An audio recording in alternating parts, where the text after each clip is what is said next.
Olá, boa noite. Veja no Brasil TV. O Ministério Público de São Paulo pede punição exemplar para policiais militares que participaram da abordagem em que um dos PMs joga um homem do alto de uma ponte. A polícia prende 10 suspeitos de participar da emboscada de torcedores do Palmeiras contra cruzeirenses em outubro. A economia brasileira cresce acima do esperado no terceiro trimestre. E ainda, o Instituto de Criminalística conclui o laudo sobre o desabamento do santuário do Morro da Conceição em agosto desse ano no Recife. Terça-feira, dia 3 de dezembro, agora no Brasil TV.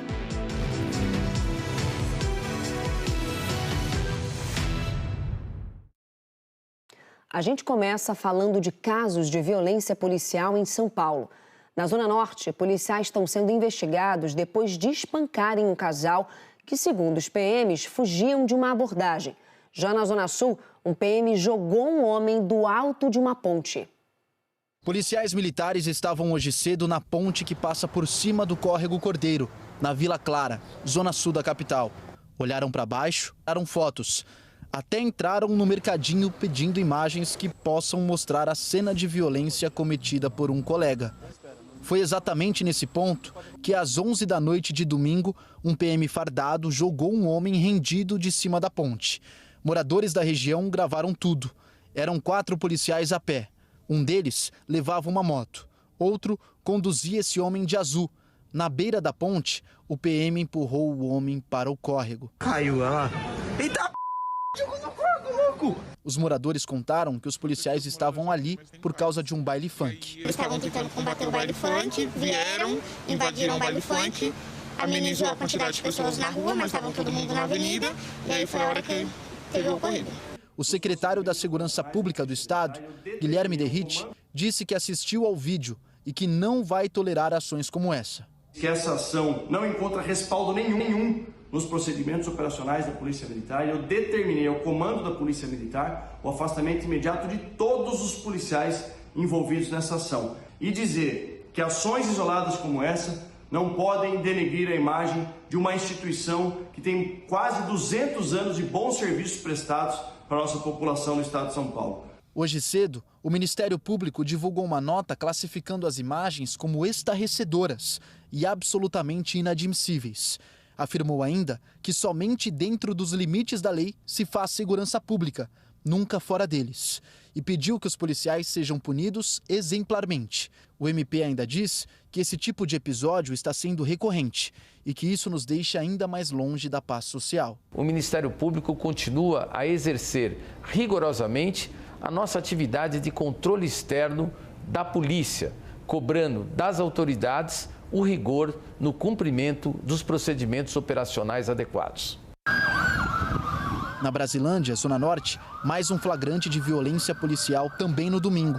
Uma moradora gravou pelo menos 6 policiais militares de moto perseguindo um casal que também estava numa outra moto. Um dos agentes tromba nos dois e cai.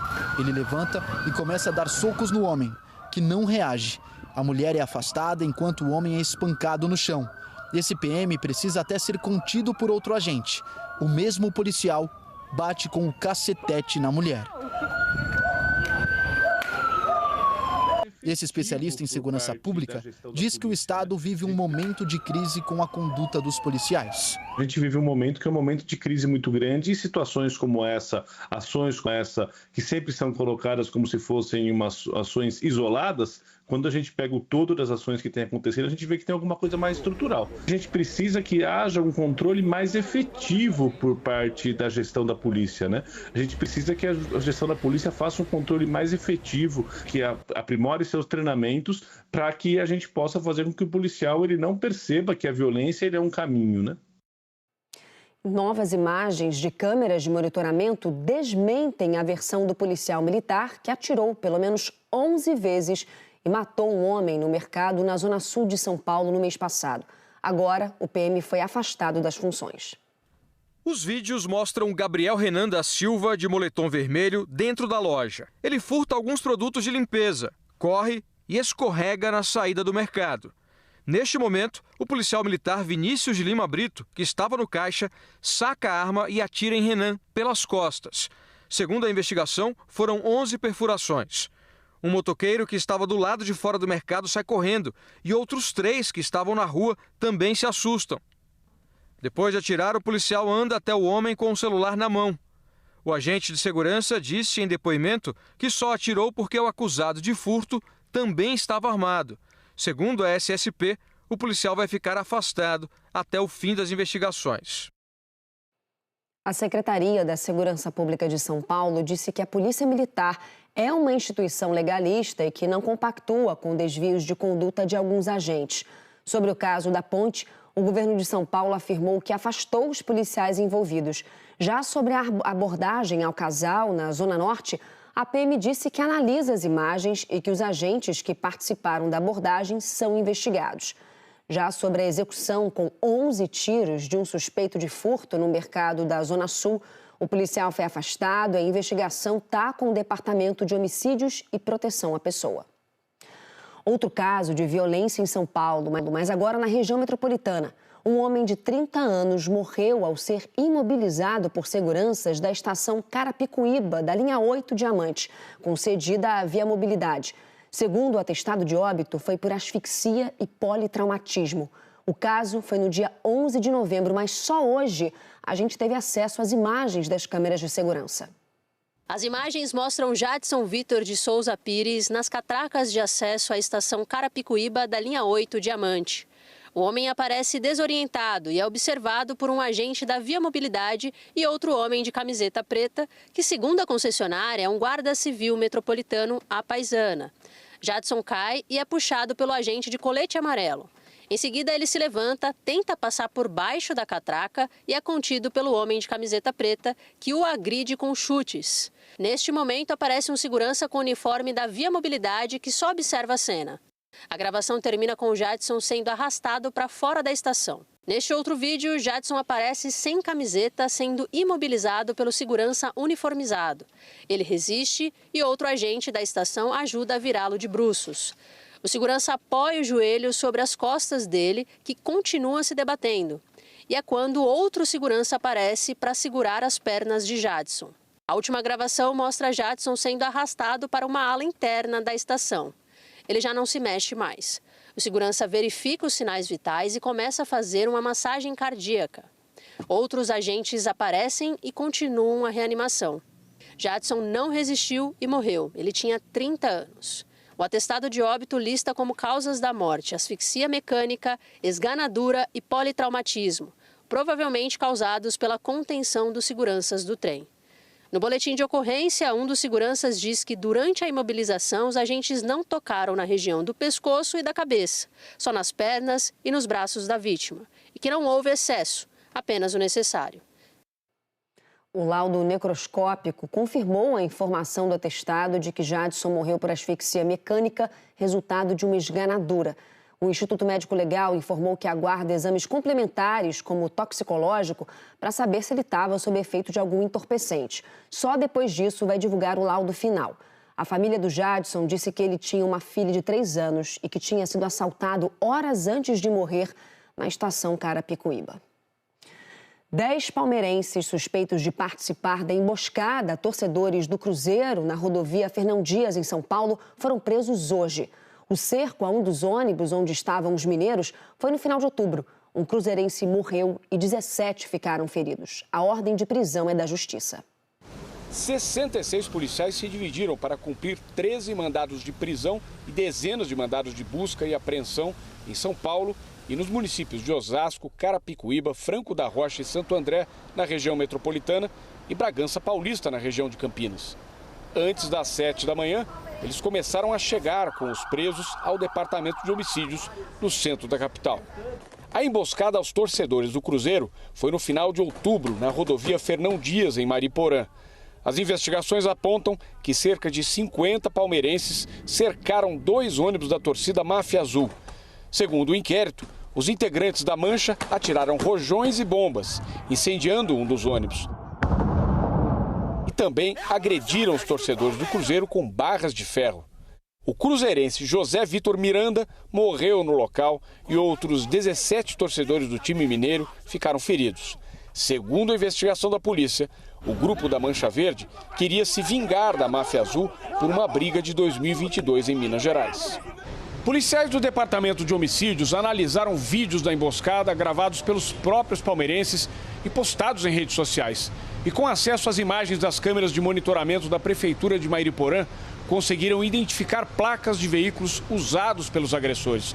Com essas informações, a polícia diz ter identificado pelo menos 18 palmeirenses na cena do crime. 2 palmeirenses já tinham sido presos dias depois da emboscada.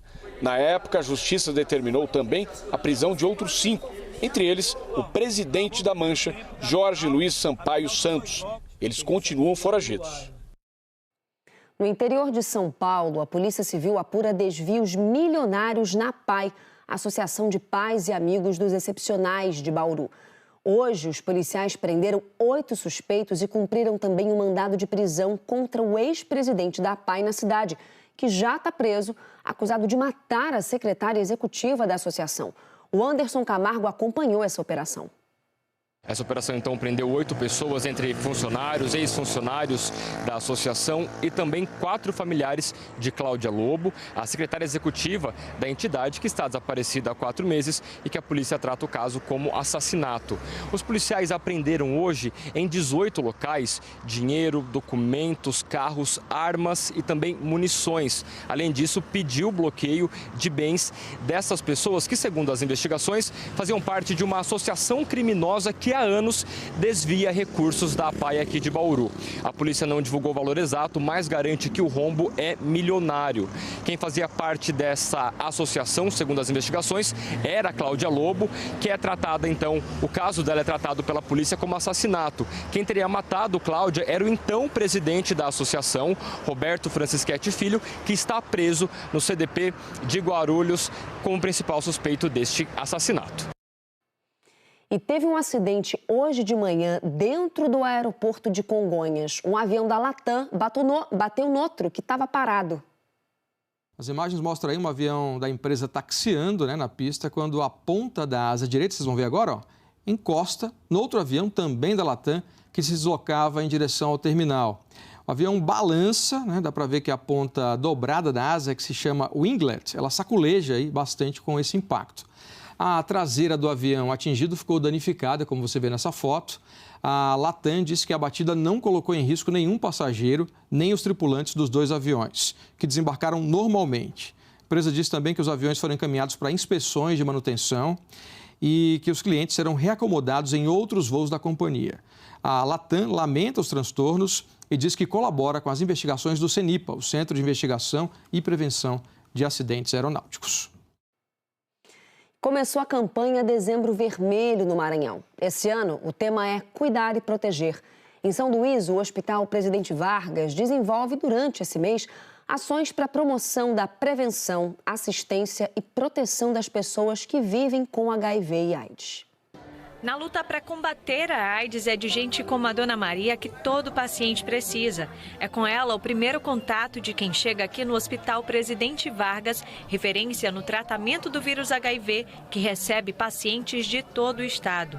Quando eles chegam aqui, eles chegam um pouco debilitados, falta de informação, e aí eu procuro dar o máximo de mim. O hospital foi o local escolhido para a abertura da campanha Dezembro Vermelho, que neste mês intensifica a conscientização para o tratamento precoce da AIDS e de outras infecções sexualmente transmissíveis. Nossos pacientes, ele vem do interior, muitas vezes ele precisa de uma orientação mais específica, uma linguagem mais fácil, e a nossa profissional do espaço de acolhimento, ela traz tudo isso, esse humanizar, esse acolher, esse aconchego. Mais de 100 mil brasileiros que vivem com HIV não sabem, e cerca de 190 mil dos que sabem ter o vírus ainda não estão em tratamento, segundo o Ministério da Saúde. Nos últimos 2 anos, o Maranhão registrou mais de 4 mil novos casos de HIV. A cada dia no país, pelo menos 30 pessoas morrem por AIDS, síndrome adquirida quando o HIV não é tratado. Aqui no Maranhão, na última década, esse coeficiente teve uma queda, segundo o Ministério da Saúde. Durante todo o mês, a Secretaria de Saúde vai desenvolver ações voltadas ao público em geral, desde testes rápidos até ações educativas em todo o Maranhão. A gente vem com rodas de conversa, testagem rápida, vacinação para públicos chaves e prioritários que chamamos, né? Então temos ações programadas com idosos, populações em situação de rua, privados de liberdade, a juventude. O Ministério do Meio Ambiente e o Instituto Chico Mendes inauguraram uma nova trilha para acessar o Cristo Redentor no Rio de Janeiro. É a trilha Paineiras Corcovado.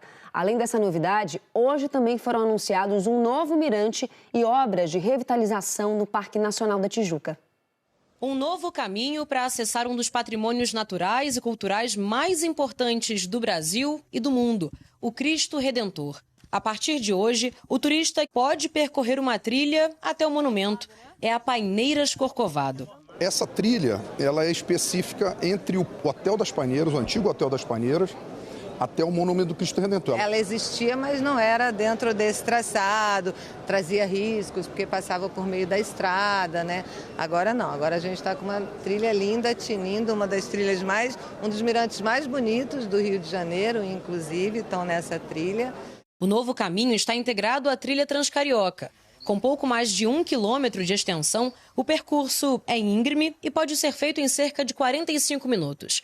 Quem optar pela trilha pode ter uma economia de até 70% no valor do transporte de acesso ao Corcovado. Ele vai pagar o ingresso do parque lá em cima, mas o preço do transporte ele não vai ter que pagar.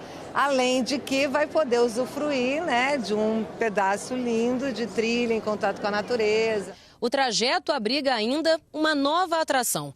Esse é o Mirante Cartão Postal, que está a 600 metros acima do nível do mar. Ele é feito de vidro e tem vista panorâmica para diferentes pontos da cidade, como a Lagoa Rodrigo de Freitas, as praias da Zona Sul e a Pedra da Gávea. Além da inauguração da trilha, foi anunciado hoje um investimento de 75 milhões de reais em obras de revitalização e infraestrutura para o Corcovado e outros pontos do Parque Nacional da Tijuca. Os recursos serão usados pelos próximos 3 anos. Mais acessibilidade, modernização dos elevadores, das escadas rolantes e dos banheiros estão entre as obras. O plano de melhorias é uma parceria do Ministério do Meio Ambiente e Mudança do Clima com o Instituto Chico Mendes de Conservação, o ICMBio. Isso vai permitir, portanto, que mais pessoas possam conhecer e usufruir do Parque Nacional, que é um patrimônio, como eu disse, brasileiro, né, da sociedade brasileira, mas também é um patrimônio mundial. Então isso significa que a gente recebe muita visitação.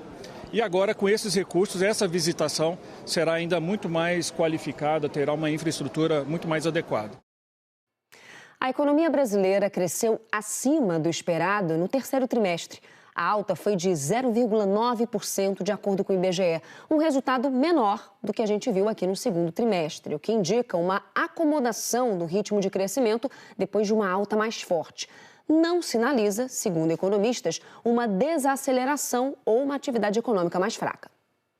Já tinha 1 ano que Chay estava procurando emprego. Casada e mãe de 2 filhos, a preocupação era como ela iria passar o Natal. Até que em outubro surgiu a oportunidade. Ela foi contratada por uma grande rede de supermercados do Rio, como consultora de vinhos. Feliz pelo emprego, pela oportunidade de poder proporcionar uma ceia, um ano novo, uma entrada de ano boa para minha família também. Nos últimos meses, a rede de supermercados fez contratações recordes. Foram 830 em setembro e outubro e 180 promoções de funcionários já contratados.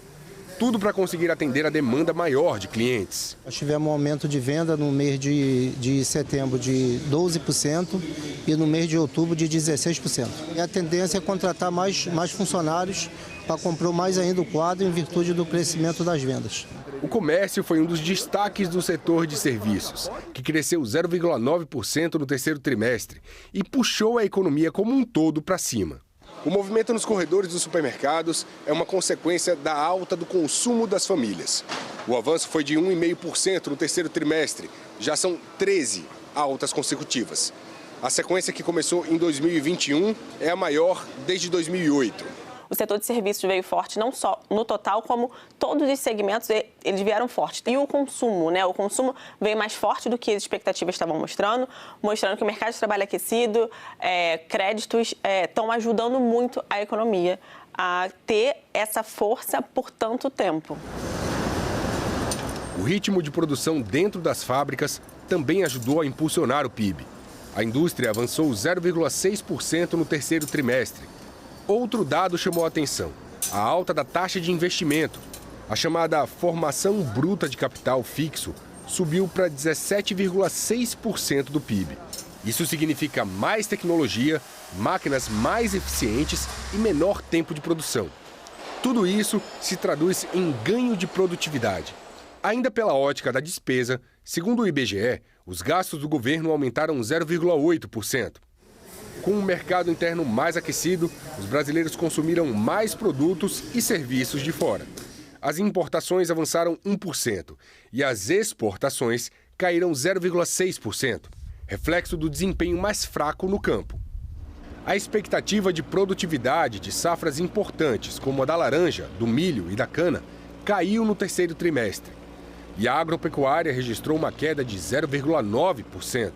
A gente sabe que o aperto monetário começou ali mais ou menos em setembro, então isso ainda não foi sentido na economia e tem um tempo. Então o quarto trimestre ainda não deve mostrar esse reflexo negativo na economia, mas ano que vem vai ser um pouco inevitável, né? Os juros mais elevados, eles vão prejudicar os investimentos e a gente está vendo que o investimento, por exemplo, esse ano está contribuindo muito para esse desempenho da economia. O Ministério da Fazenda divulgou uma nota técnica sobre o resultado. Avaliou que o ritmo de crescimento da economia é robusto, mesmo com os menores impulsos fiscais. E destacou o bom desempenho da indústria e de serviços. Também disse que, por isso, deve revisar a projeção desse ano para cima. Hoje, a expectativa é de que a economia cresça 3,3%. Para os próximos meses, o Ministério avalia que a atividade econômica deve desacelerar na margem por conta do aumento dos juros, que dificulta o acesso ao crédito e os investimentos. A seguir, a exposição que conta a história dos estivadores e a importância desses trabalhadores para o desenvolvimento das cidades. É já já.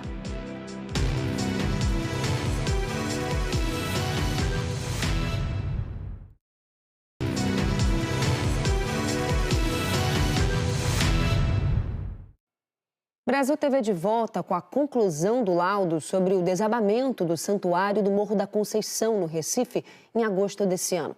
2 pessoas morreram e 25 ficaram feridas. O documento cita a oxidação de parafusos e chumbadores na estrutura que sustentava o teto.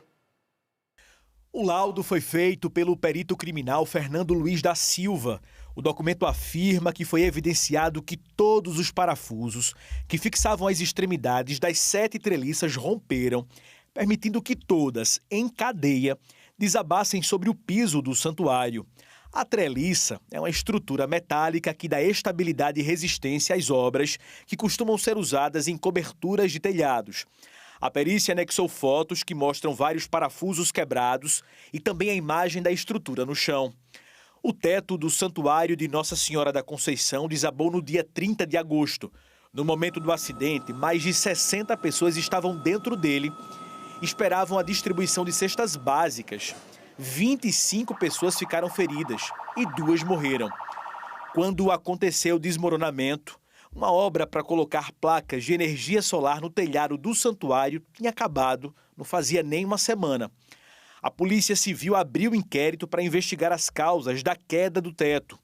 A delegacia do Vasco da Gama recebeu o laudo na semana passada e, de acordo com a Polícia Civil, o documento vai ser analisado e incorporado ao inquérito. O laudo apontou ainda que todos os chumbadores que fixavam a peça de apoio estavam bastante oxidados, enferrujados mesmo, mostrando sinais de fragilidade na fixação junto à viga de concreto que compõe a parede. Na conclusão, a perícia afirma que a origem do desabamento está na oxidação da peça de apoio que faz parte da fixação da 5ª treliça, uma das integrantes da estrutura metálica que fazia parte da cobertura do santuário. Nós procuramos a Arquidiocese de Olinda e Recife para saber o que a igreja tem a dizer sobre o laudo que apontou que as peças estavam enferrujadas e também sobre a falta de manutenção do telhado. A Arquidiocese não respondeu. Também entramos em contato com a empresa Sanbrasil, responsável pela instalação das placas de energia solar, mas também não tivemos resposta. Procuramos ainda o CREA de Pernambuco, que é a instituição que fiscaliza o trabalho, o exercício da profissão de engenharia e agronomia. Perguntamos sobre a ART, a anotação de responsabilidade técnica, que deve ser dada por um engenheiro responsável, já que a instalação de placas solares não requer licença.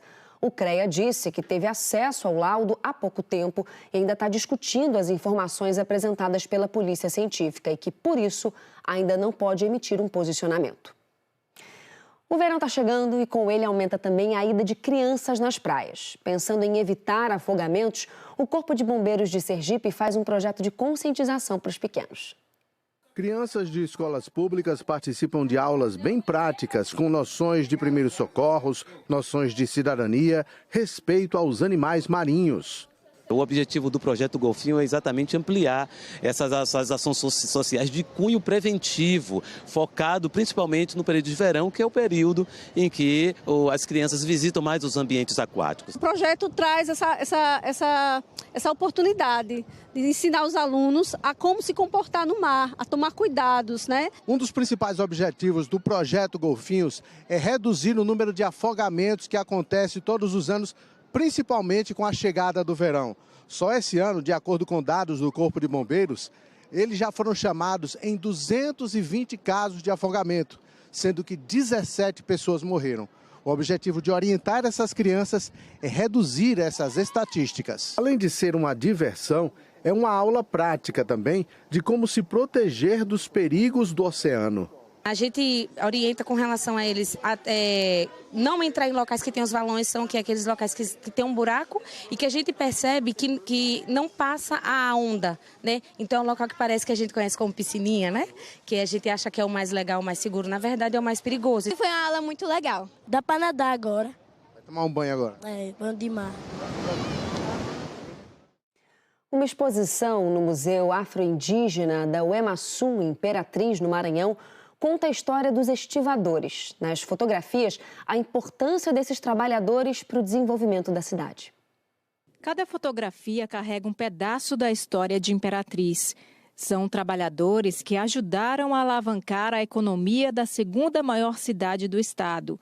Por sua importância até os dias de hoje, eles estão sendo homenageados na exposição Os Estivadores como Patrimônio Histórico de Imperatriz. Durante toda a pesquisa de um ano, a gente coletou dados desde o Brasil colonial, que vai surgir primeiro as Irmandades Negras, que vão ser organizações feitas por esses trabalhadores, os estivadores, com a intenção de se organizar socialmente e politicamente. E dessas Irmandades vão surgir o associativismo negro, que é o modelo do Sindicato dos Armadores aqui de Imperatriz. A exposição é fruto do trabalho de um ano de pesquisa sobre o trabalho dos estivadores em Imperatriz e está aberta ao público no Museu Afro-Indígena da UEMASU, no centro. O Sindicato dos Arrumadores é o mais antigo modelo de associativismo negro da cidade, com surgimento na década de 1960.